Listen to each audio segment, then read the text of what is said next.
Bienvenue tout le monde à ce nouvel épisode de La vie symbolique avec Jonathan et Jean-Philippe comme d'habitude. Et aujourd'hui, on est aussi rejoint par notre ami David Brodeur, qui initialement, je pense, vous étiez rencontré à la paroisse de Jonathan à Montréal, c'est bien ça? Mais je pense qu'on s'est. Moi, j'avais vu David sur différents groupes, Symbolic World, un peu. J'avais déjà vu son nom. Puis là, tout d'un coup, à un moment donné, on s'est comme rencontrés à la paroisse et il s'est présenté au début. J'ai comme pas connecté. Puis là, je suis retourné à la maison, je suis allé dans mes mails. J'ai dit, ah oui, j'ai déjà eu des connexions avec lui. Fait que c'est- c'était le fun de le rencontrer à la paroisse. C'est toujours pour moi excitant de rencontrer un Québécois qui s'intéresse à ces sujets-là. Alors, on est très content de l'intégrer. Il a écrit des articles pour le site en anglais. Puis je sais qu'il est comme impliqué de différentes façons. Alors, c'est le fun qu'on se rejoigne ensemble un peu les Canadiens français. Ouais. On se parle de Ouais, puis temps ça me en fait... temps. Vas-y, Oui, David. Oui, exact. c'est Puis ça. c'est ça, ça me fait plaisir d'être ici, puis de pouvoir continuer à aider en fait le blog puis la chaîne. Ça va être bien aussi aujourd'hui parce que là, ce dont j'avais envie qu'on parle aujourd'hui, c'est l'histoire universelle. Puis justement, ben, David, il a fait une maîtrise sur l'histoire de la monarchie en Europe. Puis là, il étudie présentement sur le transfert de connaissances, disons, des milieux païens aux milieux chrétiens. Fait que ça va être bien pertinent pour le sujet d'aujourd'hui où c'est quelque chose que les modernes n'ont pas trop en tête, là. Ça a été surprenant quand j'ai entendu parler de ça la première fois par Jonathan, là. L'idée que dans le monde médiéval, il y avait une synthèse historique de l'ensemble de l'histoire, là, en fait, d'une histoire universelle qui allait chercher l'histoire de Troie, l'histoire hébraïque, qui allait toutes les rassembler dans une synthèse. Puis là, tous les peuples en Europe, là, que ce soit les peuples du Nord, la France, la Bretagne, tout ça était comme rassemblés dans la même histoire. Puis pour commencer à introduire ça, parce que c'est assez surprenant, là, disons, au niveau métaphysique, comment ça peut se passer qu'on puisse concevoir des histoires comme ça, où des peuples qui ont l'air d'être complètement séparés, mais qui se ramassent avec la même histoire. Ben, j'ai envie de prendre quelque chose de simple, là, puis d'assez proche de notre échelle humaine pour commencer, là, de comment est-ce qu'on va à la base juste comme parmi une multiplicité de faits dans notre vie de tous les jours, comprendre c'est quoi le pattern derrière, qui lui peut être beaucoup plus simple que la multiplicité de faits. Fait que, par exemple, un exemple dont on a déjà parlé dans les premiers épisodes du podcast, c'était comment, si je veux comprendre c'est quoi l'intention de Jonathan, par exemple, à un moment, je ne vais pas commencer à aller regarder toutes les multiplicités de choses qui se passent dans son cerveau, dans son visage, puis tout ça, là. C'est le mauvais niveau d'analyse pour comprendre les causes profondes de ce qui se passe, là. Je fais mieux d'analyser au niveau justement de son intention, qu'est-ce que Jonathan veut faire. Puis là, je vais être capable de déduire, ben, tu sais, il est ici à cette heure-là, il veut nous parler de l'histoire universelle, des choses comme ça. Je suis capable de déduire son intention. Puis, tu sais, je ne doute pas qu'il y a une manifestation précise de comment ça s'incarne dans les neurones de Jonathan et tout ça, mais ce n'est pas le bon niveau pour comprendre ce qui se passe. Il y aurait des milliards de configurations neuronales qui pourraient faire la même job. Tu pourrais avoir la multiplicité, toute une multiplicité de faits qui auraient le même pattern quand même. Puis ça se passe à différentes échelles de la réalité. C'est ça même dans une journée. Si, par exemple, je passe une journée avec non, tu peux imaginer mettons, un couple là, qui passe une journée ensemble.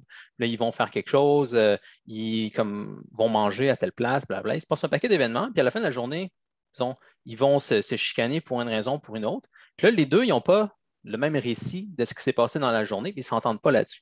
Fait que les deux, ils ont les mêmes faits, la même multiplicité de faits de choses qui s'est passées dans la journée, mais ils n'ont pas le même pattern derrière. Puis là, ça mène à un conflit, puis c'est en parlant, en fait, là, en essayant de rassembler leur histoire dans une seule histoire, qui vont réussir à surmonter ce conflit-là. Puis la même chose s'est passée à des échelles sociales, puis d'échelles de civilisation, en fait, au complet, jusqu'à temps qu'on arrive à l'histoire universelle comme on avait dans la synthèse du Moyen-Âge. Fait que, les gars, est-ce que vous trouvez que ça fait du sens comme donc, façon d'introduire le côté métaphysique de comment des histoires peuvent être condensées en quelque chose de plus en plus universel? Oui, je pense que la façon dont tu décris, c'est une bonne façon de le comprendre. Aussi, c'est ça, c'est-à-dire qu'il y a aussi une notion qu'il faut, si on veut être en communion, il faut qu'on essaye de trouver un langage commun, tu sais, qu'on va parler pour pouvoir se comprendre. Puis, il semblerait que ce type d'approche-là, ou si je te parle, j'essaie de trouver un langage commun pour se comprendre, ça a plusieurs niveaux. Puis l'idée de se connecter à une histoire universelle, d'essayer de voir comment j'entre dans l'histoire, la généalogie de Noé ou dans la généalogie de Trois, mais c'est une façon aussi pour les peuples, quand ils se rencontrent, quand ils voient qu'ils vont entrer en communion, surtout quand ils se convertissaient au christianisme, ils voyaient que là, ils devaient comme entrer en communion avec tous les gens qui étaient dans ce bassin-là. À ce moment-là, il fallait négocier un genre de langage commun pour pouvoir s'unir ensemble. C'est quelque chose qui se faisait déjà avant, un peu, disons de façon plus informelle. On peut voir dans les textes des Grecs ou des Romains, quand ils rencontraient d'autres peuples, ils essayaient d'analyser un peu, OK, leur Dieu, c'est quoi par rapport à nous? Sinon, eux, ils adorent tel Dieu, c'est quel Dieu que nous, on a qui est le même. On peut voir qu'il y avait déjà ce désir de faire quelque chose de semblable, de trouver une façon de comprendre l'unité qu'on a de nature, disons, avec ces gens-là. Mais dans le christianisme, là, ça l'atteint, disons, une apogée où il y a vraiment un grand système qui se développe, qui prend, disons, qui fleurit. Disons, la plus grande floraison de ce système-là, c'est dans la Divine Comédie de Dante, où tu vois vraiment une image cosmique qui part, c'est une hiérarchie cosmique qui part du plus bas jusqu'au plus haut, dans laquelle il intègre tous les personnages importants de l'histoire universelle, que ce soit du côté grec, que ce soit Alexandre ou que ce soit des personnages bibliques, même des personnages de la mythologie grecque se font intégrer dans cette grande hiérarchie-là, qui ne sort pas de la tête de Dante. Ce n'est pas lui qui a pensé ça par lui-même, mais c'est plutôt vraiment l'apogée d'un mouvement qui se développait depuis presque 1000 ans, là, au moins 800 ans. Et je pense que ça touche un des points importants, en fait, de la question. Quand tu mentionnes, par exemple, Dante, on dit, c'est qui son guide en enfer? C'est Virgile. Là, le premier réflexe de quelqu'un qui ne connaît pas ça, ça va être de se poser la question, OK, pourquoi est-ce que c'est un auteur païen? Un auteur païen qui est un auteur de mythologie très important, en tout cas pour les Romains. Pourquoi est-ce que c'est lui qui serait le guide d'un auteur qui est chrétien, à proprement parler? Ben, c'est là que ça rentre dans l'aspect de synthèse, puis qu'il faut qu'on recomprenne, si on veut, le Moyen-Âge. Parce qu'on s'est beaucoup fait dire justement que le Moyen-Âge, c'était un système qui était fermé, c'est un système qui cherchait à exclure le plus possible, puis sans dénier le fait qu'il y avait une question aussi de gérer la marge, puis ça, tu en as déjà beaucoup parlé, Jonathan, puis on pourra en reparler encore, mais c'est qu'il y a surtout un projet d'intégration puis de synthèse qui se fait. Tu sais, Virgile, il n'y a pas juste Dante qu'il lisait au Moyen-Âge. Virgile, c'était les œuvres de Virgile, c'était les œuvres principales pour apprendre le latin au travers du Moyen-Âge. C'est pas anodin. Quand on dit qu'un des textes principaux pour apprendre la langue qui était considérée comme la lingua franca, la langue la plus commune, c'était un auteur païen, ça dit déjà quelque chose sur le Moyen-Âge. Oui, puis il y avait aller beaucoup plus loin aussi. Puis son texte, l'Anéide, était utilisé. Il y a des exemples vraiment fascinants où le texte de l'Anéide était dans les églises, puis était utilisé comme des fois un genre de texte que tu allais consulter, un peu quasiment comme un augure, là, où tu allais consulter le texte de l'Anéide pour recevoir comme un message personnel. Ça, c'était vraiment dans les églises médiévales. Mais ultimement, ce qui est pour moi le plus intéressant, c'est sûr que par rapport à Dante, c'est un poète, les deux, c'est des poètes, mais surtout que Virgile, il fait ce que Dante fait aussi, mais avant le christianisme. C'est-à-dire qu'il essaie d'articuler l'histoire romaine à l'intérieur d'une histoire universelle, ce qu'il avait reçu des Grecs. Il essaie d'articuler une histoire de continuité, disons, entre les différents peuples. Puis après ça, ce projet-là, on le voit continuer dans le christianisme jusqu'à la Divine Comédie, mais aussi dans d'autres peuples. Par exemple, on voit ça dans la légende arthurienne, on le voit dans comment je pourrais dire, l'écriture des mythologies nordiques. Sont aussi, les gens souvent, ils ne savent pas, mais tout le monde, quand on parle, toute l'histoire que vous savez sur les dieux Thor, Thor, Odin, puis les dieux nordiques, c'est des chrétiens qui l'ont écrit. Puis quand tu lis le texte, c'est intégré dans l'histoire chrétienne. Ils essayent de connecter ces dieux-là à l'histoire universelle quand ils la racontent.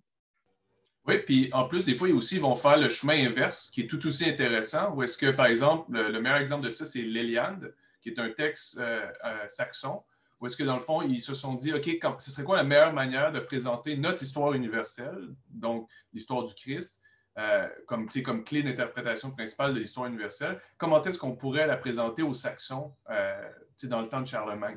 Fait que là, ils se sont dit, OK, ben, on va réécrire, dans le fond, comme un nouvel évangile, puis celui-là, on va l'adresser spécifiquement aux Saxons. Fait que l'Éliade, dans le fond, on présente Jésus comme étant un chef de guerre, en fait, mais un chef de guerre pacifique, que ses apôtres, c'est ses guerriers principaux qui le suivent, là, pareil dans la même mentalité saxonne. Puis, ils repassent au travers des événements principaux, ils reprennent certaines paraboles. Il y en a d'autres aussi qui viennent se rajouter juste pour permettre d'expliquer des idées chrétiennes, justement, aux Saxons et tout. Puis c'est là qu'on voit justement que ce procédé de synthèse-là, puis de communion, comme tu disais tantôt, entre des peuples, il se fait des deux côtés. Oui. Mais ce qui est fascinant, c'est qu'il y a comme deux interprétations. Par exemple, juste avant, David, tu parlais que souvent on perçoit le Moyen Âge comme un système clos, fermé, qui veut exclure. Mais il y a aussi une autre perception du Moyen Âge, la perception protestante, qui était que le Moyen Âge, c'était un temps de syncrétisme, de mélange, de confusion. C'est drôle, ces deux images-là, en fait, ils sont totalement contradictoires l'une avec l'autre.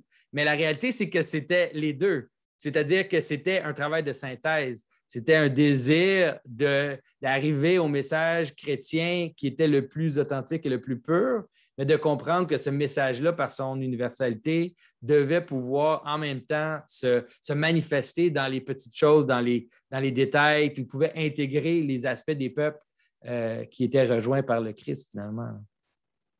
Oui, puis l'aspect de synthèse que tu mentionnes est vraiment majeur selon moi parce que le christianisme est dans une position historique vraiment unique. Puis tu sais, là, on pourrait avoir toute une discussion sur l'aspect providentiel du christianisme. C'est comme les pères de l'Église ont beaucoup dit que le Christ est né dans la Pax Romana, donc dans la grande paix, dans le fond, mondiale à cette époque-là de l'Empire romain pendant le règne d'Auguste. Puis les pères de l'Église vont dire justement que la Pax Romana était là pour amener la Pax Christi, donc la paix du Christ par la suite.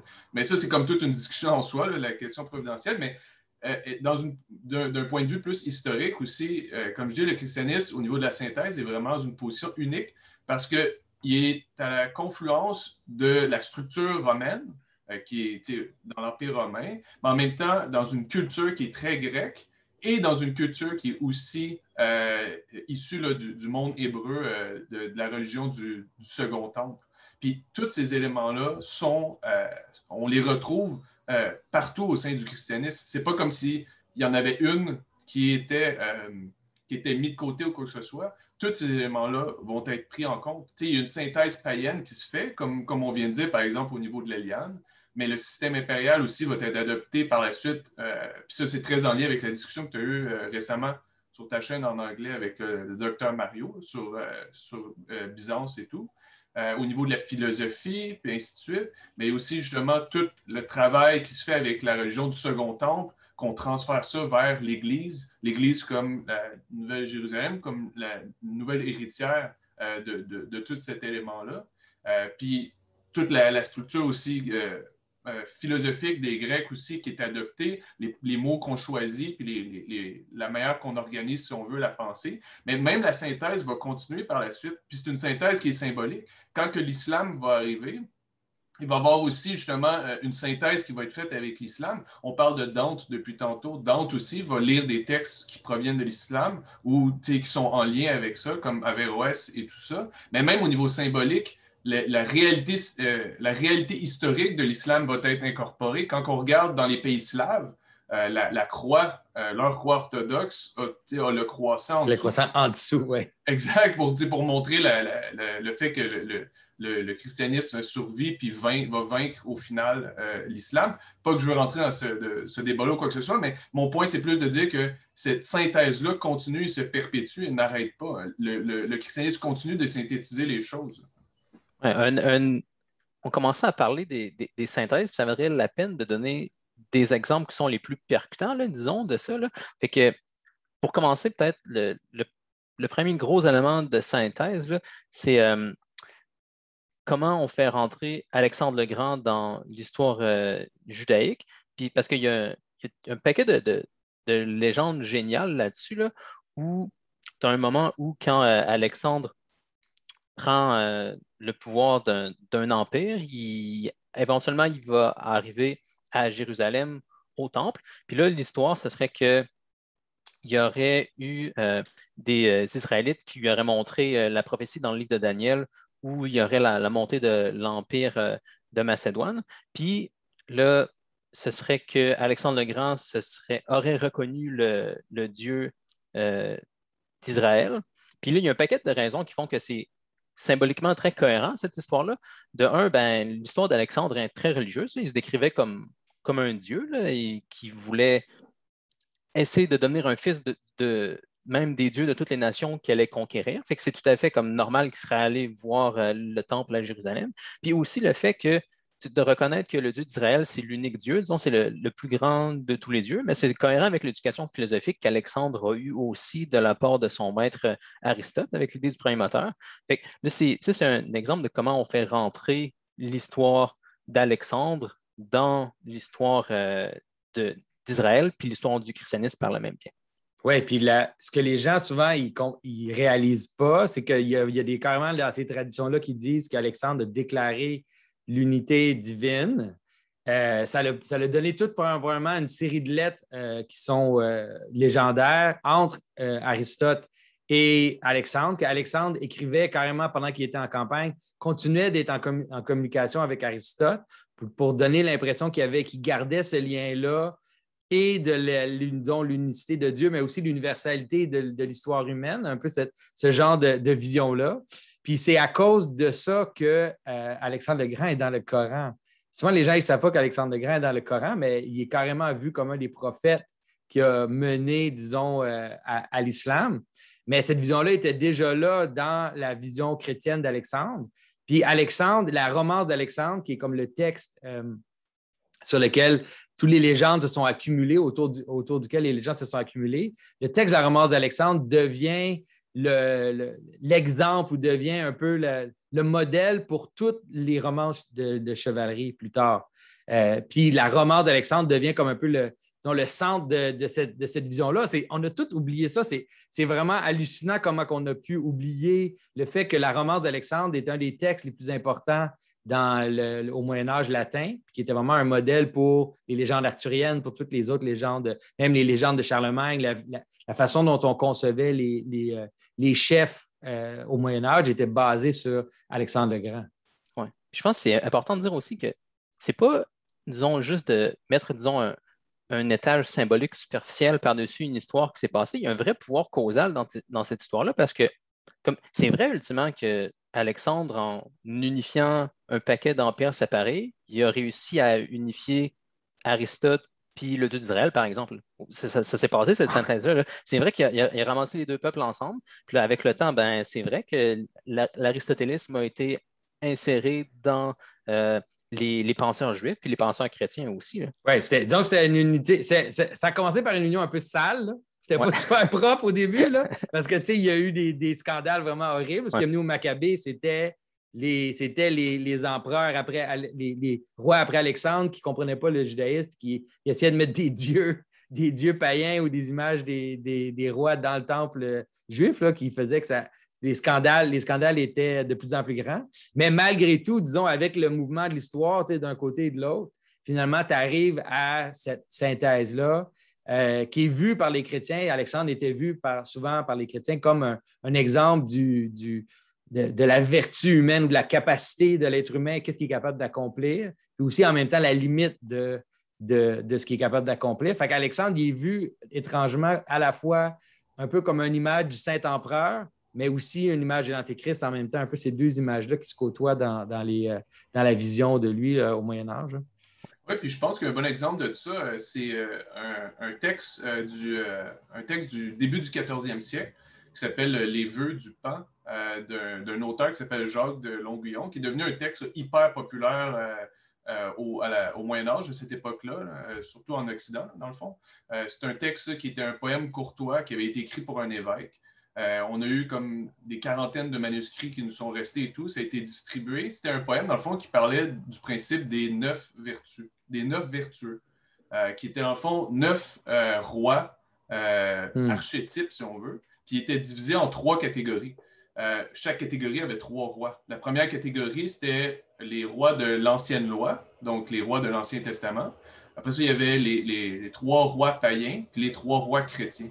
Puis ça, ce texte-là présentait ces 9 rois-là comme étant tous égaux. Puis une des raisons pourquoi est-ce que je le mentionne aussi, c'est parce qu'Alexandre fait partie de ces 9 rois-là dans la catégorie des païens, aux côtés de Julius César puis de Hector. Hector de Troie. Avec Jules César, pas César Auguste, Jules César. Non, Jules César, oui. Ah, ouais, intéressant. Puis, dans le fond, les 3 héros bibliques, c'est Josué, David, puis Judas Maccabée. Puis les 3 héros chrétiens, c'est le roi Arthur, Charlemagne, puis Geoffroy de Bouillon, celui que le premier à avoir libéré Jérusalem. Jérusalem, oui. Première croisade. Puis ce texte-là est devenu monumental. Puis même, il y a un paquet de sculptures puis de travail dans le bois aussi qui sont faits. Puis encore aujourd'hui, certaines églises, par exemple en France, on peut trouver encore les 9 vertus, tous sur des fresques ou peu importe. Puis c'est comme, je voudrais aussi, juste pour les gens qui écoutent, peut-être expliquer pourquoi que c'est important de regarder ça ou de comprendre ça, parce que beaucoup de ces choses-là ont été dénigrées par les historiens. Et les historiens ont eu tendance à vouloir tout casser, ces histoires-là, parce qu'ils sont légendaires, parce que c'est des choses qui entrent pas dans le discours historique contemporain ou la façon dont on fait l'histoire en ce moment. Et puis, on peut comprendre pourquoi, parce que c'est vrai que par rapport à ce qu'on conçoit aujourd'hui comme étant des façons de prouver historiquement qu'un événement est arrivé ou non, c'est des choses qui n'arrivent pas à entrer. Mais l'importance de saisir ça, c'est plutôt de saisir, comme Jean-Philippe parlait, la façon dont l'unité se forme. Alors, ce qui est intéressant, c'est de voir comment les différents peuples avaient vraiment le désir de démontrer leur unité à l'histoire universelle, puis ils le faisaient quasiment, on pourrait dire, à partir des qualités de leur peuple. Fait qu'en le faisant, ils reconnaissaient aussi, et pas seulement les qualités au niveau positif, mais c'est-à-dire les caractéristiques, même les caractéristiques négatives de leur peuple. Alors, un exemple que j'aime utiliser, c'est qu'il y a des légendes hongroises qui disent que les Hongrois, ils sont les descendants de Nimrod, le roi qui a construit la tour de Babel, parce que le roi Nimrod était décrit comme un chasseur, comme un géant, comme un homme très fort et très puissant. Mais bon, cette association-là n'est pas particulièrement juste positive. Elle est en fait aussi assez négative, mais on peut voir que dans l'espèce de conscience hongroise, dans leur conversion au christianisme, ils ont reconnu dans ce personnage-là une connexion à leur identité qui faisait qu'ils voulaient s'associer dans une causalité avec ce personnage-là.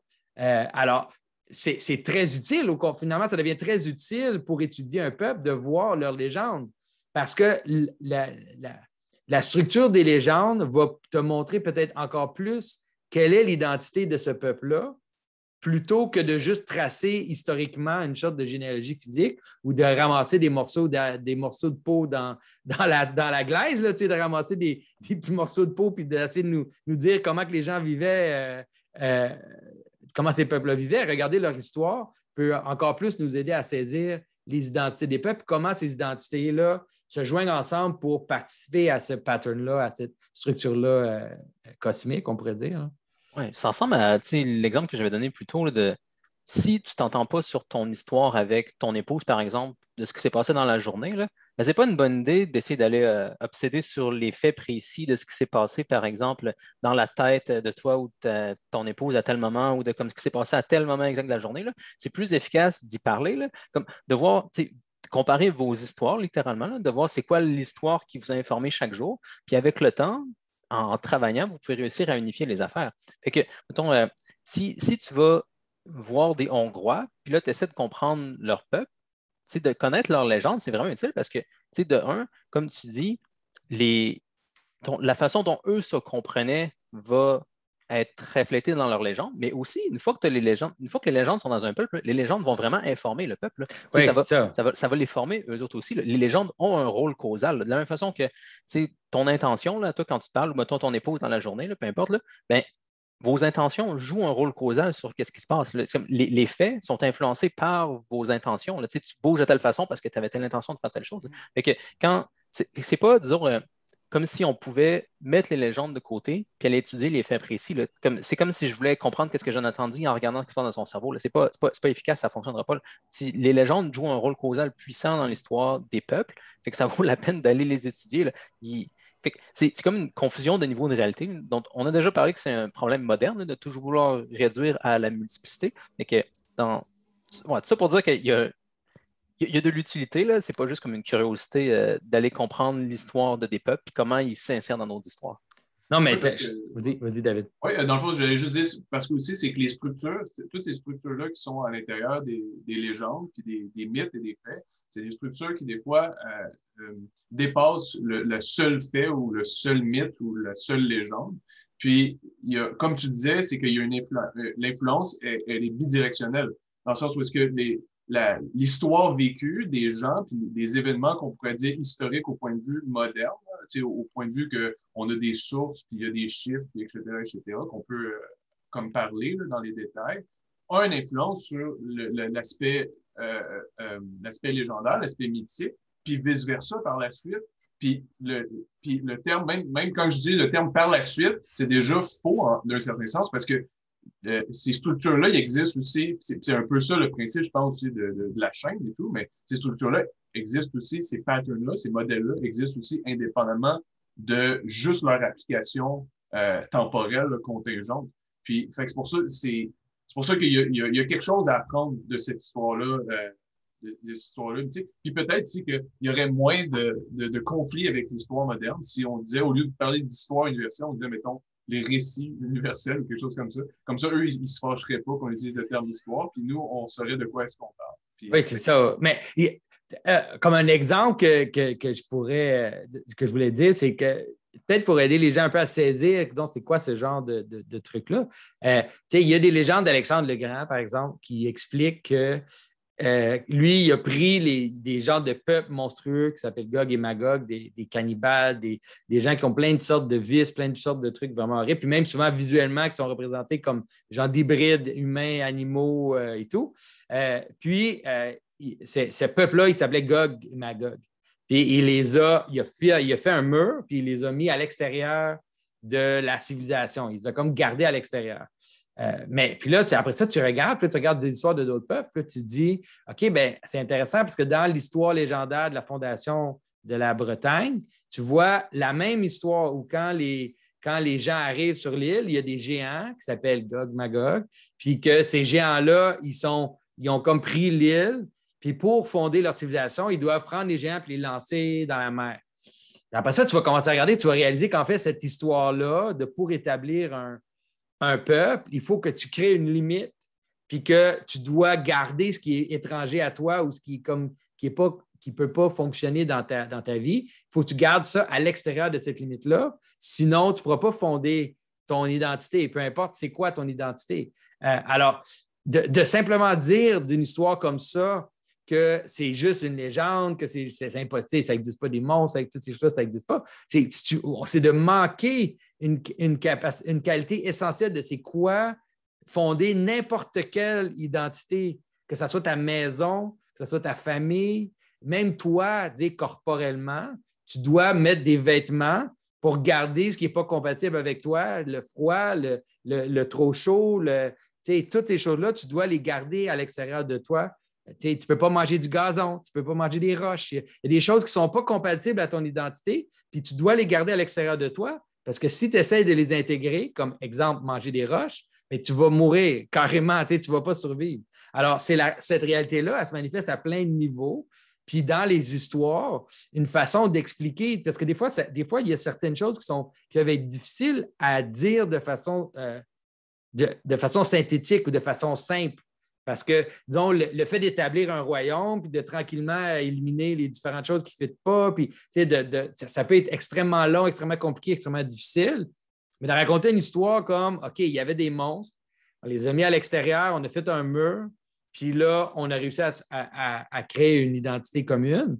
C'est une façon que tout le monde reconnaît comme étant vraie à un niveau qui est difficile d'expliquer. Alors, on ne peut pas s'en débarrasser parce que si on se débarrasse d'une histoire comme ça, à un moment donné, on va oublier de comprendre c'est quoi la fonction de ces histoires-là, puis on va se mettre à manger des roches, là. Puis ça ne va pas marcher. on ne va pas comprendre pourquoi on est en train de mourir. Parce qu'on est en train de manger des roches. C'est bon. Je pense qu'on pourrait continuer de donner des exemples comme de creux, disons de points importants dans notre histoire universelle. J'ai déjà parlé justement d'Alexandre le Grand. J'aurais d'autres exemples, mais si vous avez comme certaines, parce qu'il y en a tellement, là, fait que je ne vais pas juste comme prendre tout le temps. Là. S'il y a des points de l'histoire universelle dont vous, ça vous tente de parler, là, ben non, là, vous pouvez y aller, sinon moi j'en ai comme d'autres de près. Là. Bien, disons qu'au niveau biblique, il y a peut-être deux connexions qui se font de façon très importante. Une, c'est la connexion avec Noé, parce que Noé, c'est comme le début de notre monde. Disons, il y avait comme un monde avant qui est parti, puis là, il y a une transition, il y a un nouveau monde, puis on est comme, disons, en théorie, on est encore dans ce monde-là qui continue. Puis donc, les gens avaient tendance à vouloir se connecter avec Noé d'une façon ou d'une autre. Parce que les trois fils de Noé ont des caractéristiques particulières qui sont décrites un peu comme des prophéties dans le texte. Puis c'est ça, c'est ce qui arrive, c'est qu'après ça, les gens avaient tendance à vouloir catégoriser les peuples selon les prophéties qui étaient dites dans ce texte-là. Puis ça semble suivre les lignes linguistiques du monde. Là. Les descendants de Shem, ben, c'est les descendants sémites. Les descendants de Japheth, ben, c'est les Indo-Européens. Fait qu'il y a comme des séparations de base que les gens ont voulu se faire. Puis des fois, pour les peuples qui avaient de la difficulté à se placer, même ils osaient même... par exemple, il y a des légendes qui disent que les peuples nordiques étaient les descendants d'un quatrième fils de Noé qui était né sur l'arche, puis qui était comme un peu monstrueux, qui était un petit peu comme un genre d'intermédiaire entre deux mondes. Puis là, c'est là aussi que tu peux voir que là, c'est comme si les peuples du Nord reconnaissent une caractéristique qu'eux, ils ont, qui n'est pas nécessairement positive. C'est l'espèce de fureur qu'ils ont, l'espèce de violence qu'ils ont apportée à l'Europe. Puis ils veulent la retracer jusque dans l'arche de Noé. Alors ça, c'est une des lignes. L'autre ligne, c'est carrément jusqu'à Caïn aussi, puis à Abel. Étrangement, c'est même avant l'histoire de Noé. Mais par exemple, toutes les légendes des monstres aussi, souvent, ils vont vouloir reconnecter les monstres qui sont dans les différentes histoires jusqu'à Caïn, jusqu'à les descendants de Caïn. Alors, on voit ça dans Beowulf, par exemple. Beowulf, le Grendel dans Beowulf et sa mère, ils sont vus comme des descendants de Caïn. Je l'avais jamais entendu, celle-là. Fait que l'idée, ce serait que c'est d'associer les monstres à, disons, la première abomination. Oui. Ouais. OK. Puis, excuse-moi, vas-y. Oui. Dans le fond, juste pour revenir justement sur cette question-là de généalogie, c'est quelque chose aussi qui est important dans beaucoup de peuples. Puis là, si on ouvre encore plus large que le christianisme, partout dans le monde, la généalogie, c'est extrêmement important, savoir de où est-ce qu'on vient, puis qu'est-ce qu'on fait avec ça et tout. Puis justement, de se placer dans une généalogie, ça a un rôle important.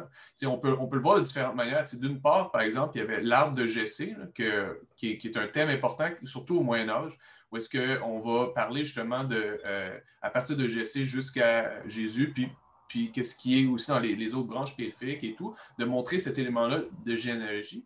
Puis ça, on peut le voir spécifiquement, par exemple, dans les évangiles. Parce que les évangiles, ils commencent, deux des évangiles commencent avec, par exemple, des généalogies. Il y a beaucoup de monde, des fois, parfois, qui ne comprennent pas pourquoi est-ce qu'on présente deux généalogies, puis pourquoi est-ce que les deux sont, entre guillemets, différentes. Là. Mais il faut comprendre la raison, puis je pense que c'est un très bon exemple pour montrer ça, puis montrer aussi pourquoi est-ce qu'au Moyen-Âge, après ça, il y a plein de gens qui vont faire des généalogies avec Noé ou Caïn ou peu importe. C'est que chacun des deux évangélistes ne présente pas une généalogie qui est différente. C'est juste qu'ils veulent mettre l'emphase sur un élément différent. Dans Luc, la généalogie va commencer à partir de Adam pour justement montrer que le Christ vient recapitaliser... je sais pas comment dire. Récapituler l'humanité. Donc, c'est un nouvel Adam, en fait, qui est né. Puis, quand on regarde l'autre généalogie, c'est Matthieu, c'est pour montrer justement le lien qu'il y a avec Moïse, avec Abraham, Abraham, Moïse, puis David. C'est pour montrer justement le fait qu'il est dans la lignée des grandes figures, si on veut, de ce peuple-là et tout. Puis justement, tout le long du Moyen-Âge, après ça, on va avoir de ces attributions-là. Il y a des gens qui vont dire « Moi, mon ancêtre, c'est par exemple, le roi Arthur ou Charlemagne ou ainsi de suite. Puis que ce soit journalistiquement vrai ou non, ou généalogiquement vrai ou non, c'est pas vraiment ça le concern de ces gens-là. Parce que ce qu'ils veulent dire, c'est qu'ils veulent se placer à l'intérieur de quelque chose pour montrer un point important de leur conception du monde, puis surtout pas juste de leur conception du monde, mais leur conception de leur position dans le monde.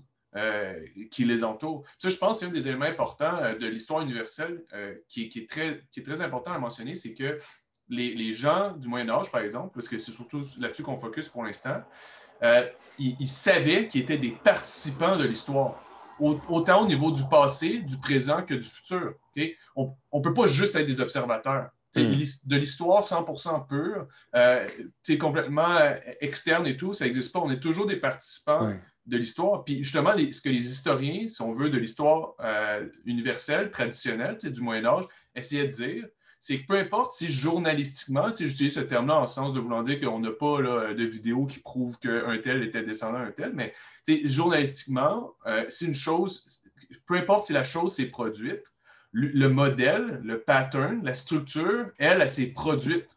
Okay? Puis elle s'est produite, puis voici dans ma narration comment est-ce que je vous le décris qu'elle s'est produite. Dans le fond, c'est l'historien universel qui dit, je déploie devant vous un pattern pour que vous puissiez le voir puis le comprendre. Que les détails ou non sont importants. Puis, d'ailleurs, Paul Van der Klee, qui avait commenté ton vidéo, Jonathan, que tu avais fait en anglais sur l'histoire universelle, il avait dit que, dans le fond, comprendre un récit qui se déploie dans l'histoire, c'est surtout pour s'y intégrer en tant que personne. C'est pour s'y intégrer aussi même en tant que nation. Ça permet de se positionner. Quand on raconte un récit, surtout un récit universel comme ça, c'est pour prendre position, c'est pour accepter notre place dans ce récit cosmique-là. Oui, ça, au lieu de juste une espèce d'idée d'un intérêt abstrait qu'on a d'un point de vue qui est plus dans l'histoire. Là, souvent, les gens ont tendance à approcher l'histoire comme ça, comme si on était à l'extérieur, puis là, on regardait des faits qui se sont passés avec un genre d'intérêt un peu pervers, là, comme ça c'est intéressant, mais comme si tu ne veux pas comprendre que c'est ce qui t'a fait, là, c'est carrément ce qui t'a construit jusqu'à aujourd'hui. Mais l'autre aspect, disons, de l'histoire universelle, peut-être un autre aspect chrétien qu'il faudrait mentionner qui est important, c'est la participation des saints. Là. Aussi, beaucoup les apôtres, les premiers saints, les premiers évangélistes, les premiers martyrs, c'était aussi des façons de se placer, surtout les peuples qui étaient un peu plus loin. L'idée de saint Thomas, par exemple, qui est allé jusqu'en Inde, ou l'idée qu'il y a un des rois mages qui est retourné en Éthiopie. Il y a plusieurs légendes comme ça qui essayent de raconter comment les peuples sont connectés avec cette histoire chrétienne universelle-là, qui se développe de différentes façons. Puis finalement, c'est ça, pour dire que c'est une histoire universelle, c'est aussi la connexion à Troie. Surtout l'Europe, tout ce qui est l'Europe occidentale et aussi tout ce qui est l'Est de l'Europe de l'Est qu'on appelle. Il y avait toute une façon de se connecter à l'histoire de la guerre de Troie. Souvent, les gens ne réalisent pas que les Romains se voyaient comme les descendants des Troyens, que pas seulement les Romains, mais que le roi Arthur est un descendant des Troyens. Puis même, comme j'ai dit, quand on parlait des dieux nordiques, que quand Strawson y écrit son Edda, il met les dieux nordiques comme aussi des rois troyens. Alors, il y avait vraiment ce désir-là de se connecter au moment où l'Europe, un peu l'idée de dire que l'Europe est née dans la guerre de Troie, l'union des peuples grecs, mais aussi le conflit entre l'Est et l'Ouest en Europe était déjà comme installé. Puis tranquillement, on voit cette histoire-là comme étant la racine de l'identité européenne. Puis, comme j'ai dit, tout le long du Moyen-Âge, les gens comprenaient que l'idée de l'Europe, c'est pas donné. C'est pas quelque chose qui existe juste comme ça. Il faut participer à son histoire, sinon elle va disparaître.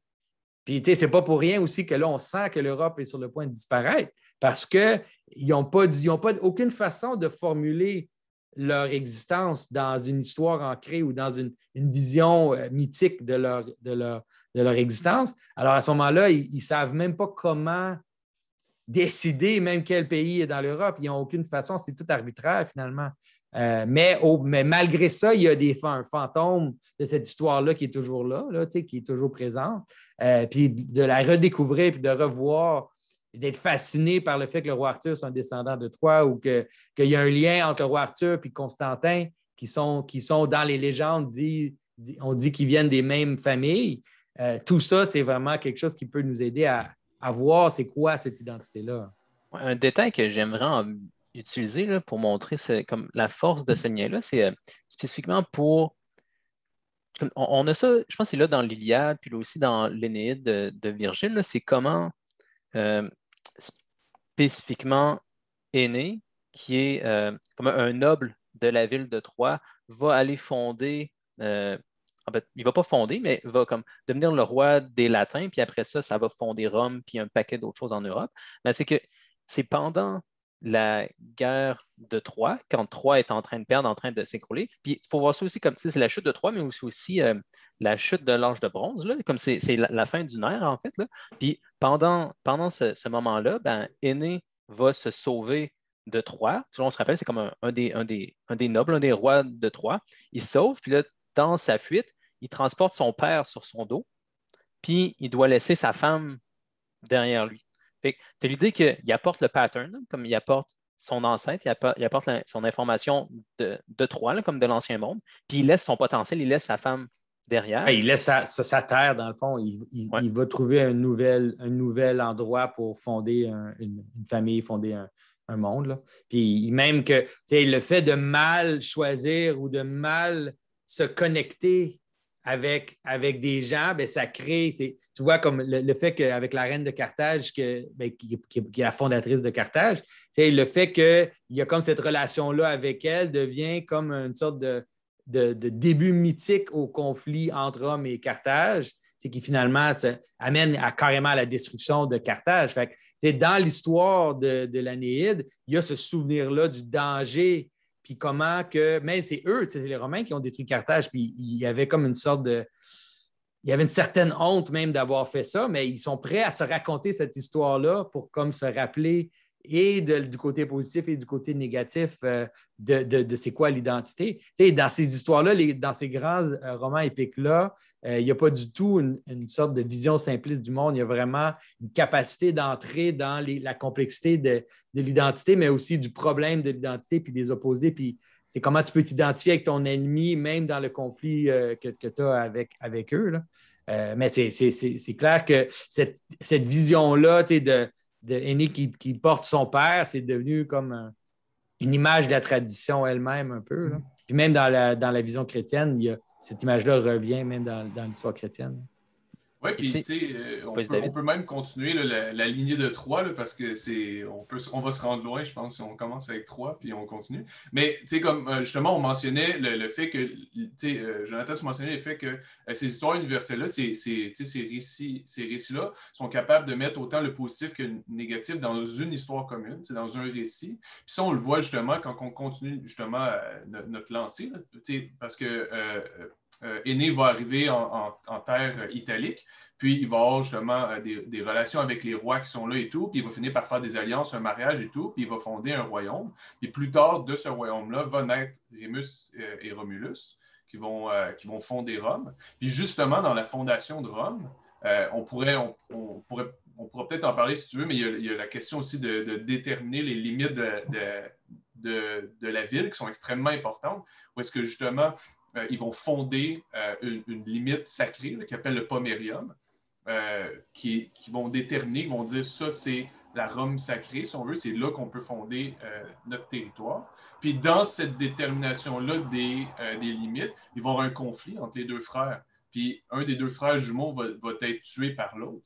Puis ça va être conservé dans la tradition, ce meurtre fratricide-là, le fratricide n'étant pas quelque chose de positif pour les Romains, mais ils vont quand même le garder, puis ils vont quand même s'en servir, même plus tard, pour expliquer pourquoi est-ce qu'il y a autant de guerres civiles. Comme cet aspect-là du mythe, par exemple, va revenir de plus en plus important quand on va approcher les guerres civiles, la fin de la République et tout, où est-ce que les gens vont se dire « Ah, mais vous voyez, depuis le début de Rome, on a des problèmes de fratricide. » Mais il y en a d'autres qui, au contraire, vont dire non, mais il y a d'autres manières de le comprendre, etc. etc. Puis c'est là que ça permet même aux gens, justement, de, entre guillemets, d'exorciser leur propre démon, de mettre par écrit, en récit, des éléments qui peuvent être problématiques aussi de leur propre histoire. Oui. Puis cette image-là du fratricide puis de la fondation de la ville, elle retrouve son miroir dans l'histoire biblique carrément, parce que dans l'histoire de Caïn, on a la même histoire où Caïn tue son frère. Puis après, fonde la première ville de l'histoire de l'humanité, finalement. Alors, il y a un côté vraiment négatif à la civilisation qui est tracé dans l'histoire universelle, et du côté de Rome et du côté chrétien ou du côté ancien. C'est souvent quand je dis aux gens que même les chrétiens étaient carrément capables de saisir, par exemple, que dans l'eschatologie chrétienne, Rome était à la fois la pute puis à la fois la Nouvelle Jérusalem en même temps, à la fois la bête, la Nouvelle Jérusalem et la prostituée, toutes ces choses-là, on était capable de comprendre le problème de la civilisation, le problème de l'identité, comment l'identité peut être tyrannique, comment elle peut tomber dans la déchéance, mais comment ultimement, à travers tout ça, il y a quelque chose qui peut s'établir, qui est comme un genre de royaume équilibré, une paix du royaume. Puis ça, c'est vraiment fascinant de voir que finalement, que l'histoire de Caïn, qui tue son frère pour fonder la première ville, se fait ramasser par l'histoire de Rome, qui est basée sur le même type de mythe, puis que c'est Rome qui devient l'image du christianisme, et dans l'Est et dans l'Ouest, que ce soit Rome ou Constantinople, qui tranquillement s'en va vers l'image de la Nouvelle Jérusalem, qui est comme la résolution du problème de Caïn dans l'histoire biblique, où le jardin et la ville sont ensemble dans une image totale. Fait que c'est intéressant de voir que, à cause que ces structures-là sont universelles, on peut voir que les mythes s'entrecroisent dans leur façon de parler des choses, parce qu'ils sont en train de parler des vraies choses, les vrais problèmes de l'identité, le vrai problème de la communauté, toutes les communautés exclues. C'est une des caractéristiques d'une communauté. C'est nécessairement parce qu'on se rassemble ensemble, on doit exclure ce qui n'est pas dans notre communauté. Et ça, c'est super positif, mais c'est aussi super négatif. Il faut être capable de trouver l'équilibre entre les deux, sinon on est en danger. On est en danger de guerre, on est en danger de plein de problèmes ou de guerre civile aussi, à cause du problème de l'identité, disons. C'est excellent. On pourrait continuer à parler de ça pendant tout le temps, parce que c'est littéralement... Est-ce que ça finit jamais, finalement? C'est littéralement l'histoire universelle. Là. Mais oui, c'est ça. À moins que vous aviez quelque chose que vous voudriez acheter tout de suite, je pense que ce serait une bonne conclusion quand même pour l'épisode qu'on vient de faire. Là. On a comme expliqué c'était quoi l'histoire universelle, comment c'était comme possible d'un point de vue métaphysique, comment on peut faire sens de ça, même si on vient d'un monde moderne. Puis on a donné des exemples pertinents là, pour nous placer, nous, dans cette histoire-là. Je pense que ça va prendre une partie 2 pour parler de Constantin, parce qu'on n'a même pas mentionné. C'est vrai que tu en as parlé de Constantin. En plus, c'est sa fête demain. C'est demain, c'est la fête de Constantin. La fête de Constantin demain, puis de Sainte-Hélène. Donc, ça va prendre une partie numéro 2, je pense. Mais ce qu'il faudrait, c'est qu'il faudrait faire, en tant que francophone, il faudrait faire Constantin puis faire au moins Charlemagne.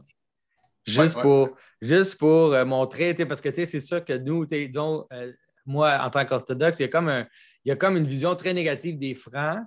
Puis, je peux comprendre pourquoi, mais Charlemagne aussi va être un personnage qui est devenu très mythique au Moyen Âge, puis qui a fait des choses qui sont difficiles à concevoir, de la grandeur des choses qu'il a accomplies. Fait que ça peut être intéressant de le regarder dans son aspect mythique, là. Même l'image du vieux roi de 300 ans. Là, il y a vraiment des images incroyables de Charlemagne où on voit qu'il était compris vraiment comme un personnage mythologique quasiment. Là.